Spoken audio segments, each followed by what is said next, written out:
अस्सलाम वालेकुम। ये हमारा आज का लेक्चर है। इसमें हम देखेंगे कि हम टोटल रेवेन्यू फंक्शन देखेंगे। ऑप्टिमाइजेशन हमारा टॉपिक है आज का। ठीक है, बीकॉम वालों जिनके पेपर होने वाले हैं, ऑप्टिमाइजेशन बहुत ही अहम टॉपिक है आपका। बीकॉम के लिए ये है कि उनका मैथ्स स्टैट में भी 20 नंबर का सवाल आ जाएगा या 10 नंबर का, इकोनॉमिक्स में भी 20 नंबर का सवाल आ जाएगा। ठीक है, और बहुत ही आसान है। आपने सिर्फ चंद एक फार्मूले याद करने हैं। एक दो घंटों में इसके सारे सवालों की प्रैक्टिस भी हो जाती है। बाकी जितनी भी बिज़नेस पढ़ने वाले स्टूडेंट्स हैं, CMA ACCA, उन सारों के लिए भी ज़रूरी है। तो इसमें हम देखेंगे कि टोटल रेवेन्यू फंक्शन और कॉस्ट फंक्शन। तो टोटल रेवेन्यू फंक्शन से पहले हम ये देखेंगे, जो हम डिमांड एंड सप्लाई पढ़ते हैं ना, तो उसका जो फंक्शन होता है, तो क्वांटिटी डिमांड का जो फंक्शन होता है QD इज़ इक्वल टू, मान लें इसको कहते हैं अल्फ़ा माइनस बीटा P। ठीक है, बीटा मल्टीप्लाई P, ये फंक्शन होता है क्वांटिटी डिमांड का। तो इससे हम एक फंक्शन बना लेते हैं। Quantity demand is equal to 100, या हम कर देते हैं 200 माइनस 5P। तो 200 इसके अंदर क्या है, अल्फ़ा। अच्छा, अल्फ़ा बता दूं, डिमांड के अंदर अगर किसी चीज़ कोई ऐसी शय है जिसकी कीमत 0 हो जाए, तो हम ये जानना चाहेंगे कि वो कितनी सेल होगी। मान लें आज दुनिया के सारे सेल फोन फ्री सेल होने लग जाएं, चीनी फ्री हो जाए, तो कितना ख़रीद पाएंगे लोग या कितना ख़रीदना चाहेंगे। ज़ाहिर सी बात है, फ्री है तो हम सोचेंगे मैक्सिमम।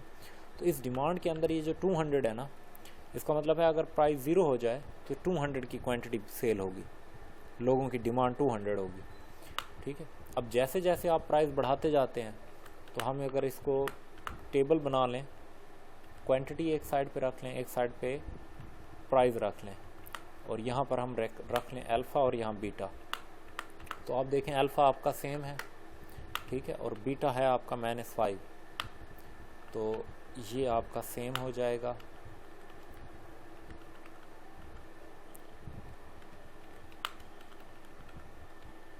ये जो टेबल अक्सर दिए हुए किताब के अंदर दिए गए होते हैं ना, हम खुद से एज्यूम कर रहे होते हैं, क्वांटिटी बढ़ाते जाएं।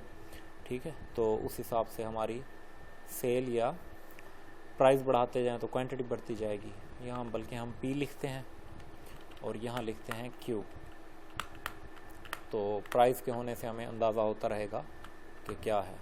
मान लें यहाँ प्राइस 10 है, 5 है, 10 है, 15 है, 20 है, 25 और 30। ठीक है, तो अब हम क्या करेंगे, क्वांटिटी अगर हमें चाहिए तो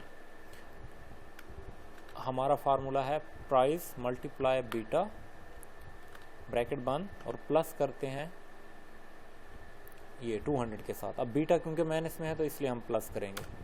ये देखें 175, 0 प्राइस पर आप क्या ख़रीदेंगे 200, और 5 की प्राइस पर 175। तो कंट्रोल C, और ये फंक्शन जब हम आगे लगा देंगे कंट्रोल V। अब ये देखें, अगर मैं यहाँ पे प्राइस करता हूँ ना 0, तो ये देखें 200 हम ख़रीदेंगे, और उसकी जगह अगर प्राइस हो गई 30 तो हम 50, तो हमारी क्वांटिटी डिमांड होगी 50। तो बीटा नेगेटिव में रखने का यही बस जो हमने नॉर्मली पढ़ा है कि इन्वर्स रिलेशनशिप होता है। और इन्वर्स रिलेशनशिप क्या होता है कि जब प्राइस बढ़ती है तो क्वांटिटी कम होती है, इसलिए हमने बीटे को माइनस में रखा हुआ है। इसी को अगर आप सप्लाई फंक्शन बनाना चाहते हैं, इसी 5 को आप प्लस में लिख दें। ये देखें, और सप्लाई क्या होती है कि आपकी प्राइस बढ़ेगी तो सप्लाई बढ़ेगी, आप +5 कर दें इसको। ठीक है, ये देखें, जितना प्राइस आप बढ़ाएंगे, जैसे 20 की है तो 300 हो गई, 25 की है तो 325। तो अक्ल लगाकर टेबल बनाया करें। अब ये एक ऐसा टेबल है, इस पर आपकी जो कर्व होगी ना बिल्कुल एक्यूरेट बनेगी। जैसे डिमांड में आप जो उसका स्लोप होगा ना बिल्कुल एक्यूरेट बनेगा, डिमांड का भी और सप्लाई का भी, बजाय इसके कि आप टेबल्स याद करते रहें। ये एक फार्मूला याद कर लें। ठीक हो गया,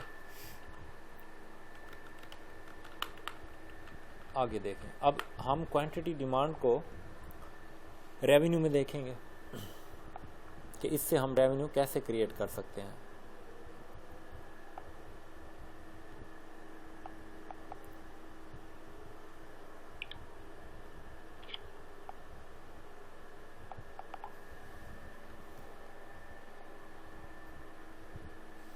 अब देखें, हमने टोटल रेवेन्यू का एक फार्मूला पढ़ा है, या ओवरऑल क्वांटिटी मल्टीप्लाई प्राइस, ठीक है, ये फार्मूला होता है। अब इस फंक्शन को हम क्या लेंगे, ये फंक्शन मैं यहाँ साइड पे लिख रहा हूँ, क्वांटिटी इज इक्वल टू, इसे हम क्यू लिखते हैं, is equal to 200 minus 5p, ये लेंगे हम इस फंक्शन को। अब अगर मैं कहूँ कि quantity is equal to 200 minus 5p है, तो इसका मतलब है टोटल रेवेन्यू के अंदर जो q है वो 200 माइनस 5p है, तो इसे हम p से मल्टीप्लाई करेंगे, ठीक है। तो q हमारे पास क्या है, 200 माइनस 5p, और ये p क्या है हमारे पास, वही फंक्शन, एक इंग्लिश डिजिट होगा इसके अंदर। तो अगर हम इन दोनों को मल्टीप्लाई करें तो आंसर आएगा 200p माइनस 5p की पावर 2, ठीक है।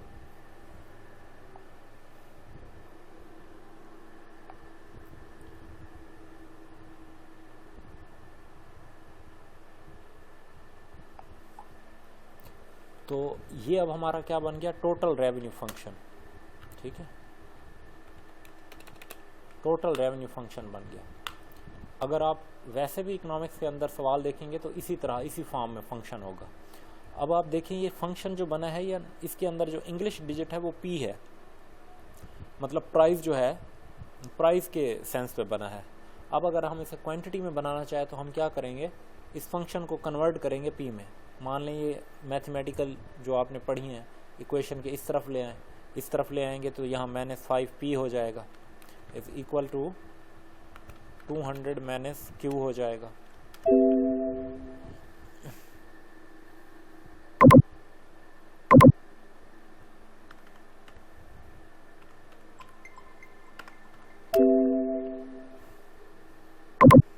ये फार्मूला नहीं एक्सेप्ट कर रहा, अच्छा चले, minus 5p is equal to 200 minus q।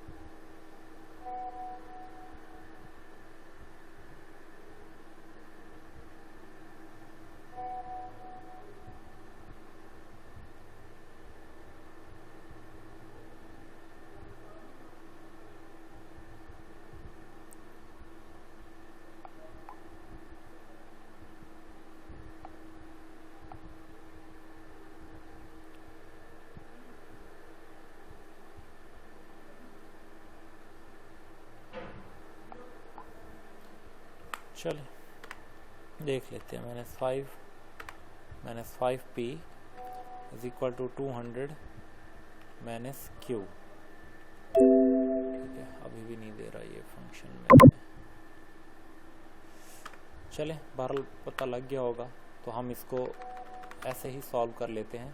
तो ये हमारा जो आंसर आ जाएगा वो आ जाएगा, हमारा p इस तरफ आ जाएगा, इज इक्वल टू माइनस 5 जब डिवाइड होगा 200 पर, माइनस वाला प्लस हो जाएगा तो वो आ जाएगा 40, और उसके बाद q आ जाएगा माइनस 0, अगर 1 को हम डिवाइड करें 5 पर 0.20 q, ये हमारे पास आंसर आ जाएगा, ठीक है।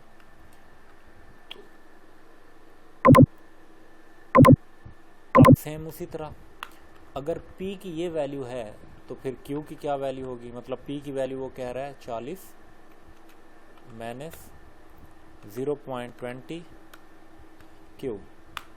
तो जिस तरह अब ये p की वैल्यू है तो इसे मल्टीप्लाई करना होगा q के साथ, तो हम इसे q से मल्टीप्लाई करेंगे तो वैल्यू आ जाएगी 40 q माइनस 0.20 q की पावर 2, ठीक है। तो जब दो मतलब q मल्टीप्लाई q होगा तो इनकी पावर्स आपस में जमा हो जाती हैं।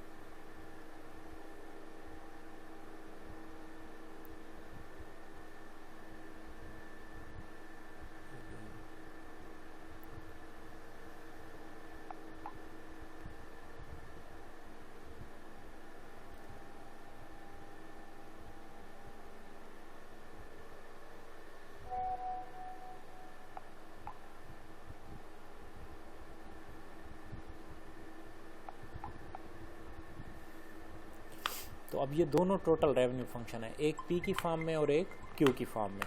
अब आप इन दोनों को सॉल्व करते जाएं। इसका मार्जिनल रेवेन्यू जब किसी का लेना हो तो मैं यहाँ लिख देता हूँ, उसका आप फर्स्ट डेरिवेटिव ले लेते हैं। किसी भी चीज़ का अगर आपने मार्जिनल लेना हो तो उसका फर्स्ट डेरिवेटिव आप ले लेंगे।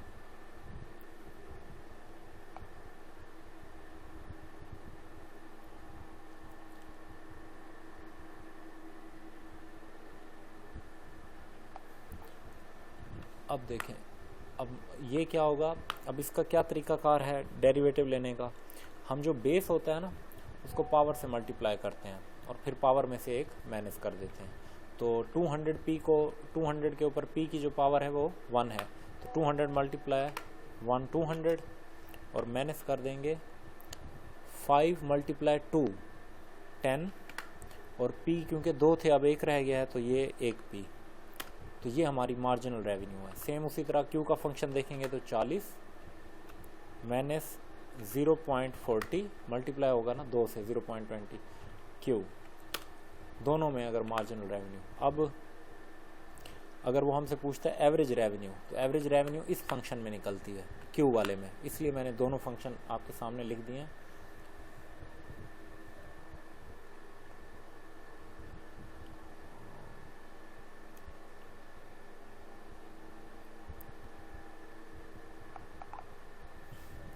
ठीक है, तो किसी भी चीज़ का एवरेज पूछे ना, तो जिस चीज़ का एवरेज पूछ रहा है, रेवेन्यू का पूछ रहा है, कास्ट का पूछ रहा है, वेरिएबल कास्ट का पूछ रहा है, तो उसको आपने ऊपर लिखना है जैसे टोटल रेवेन्यू और क्वांटिटी पे डिवाइड कर देना है।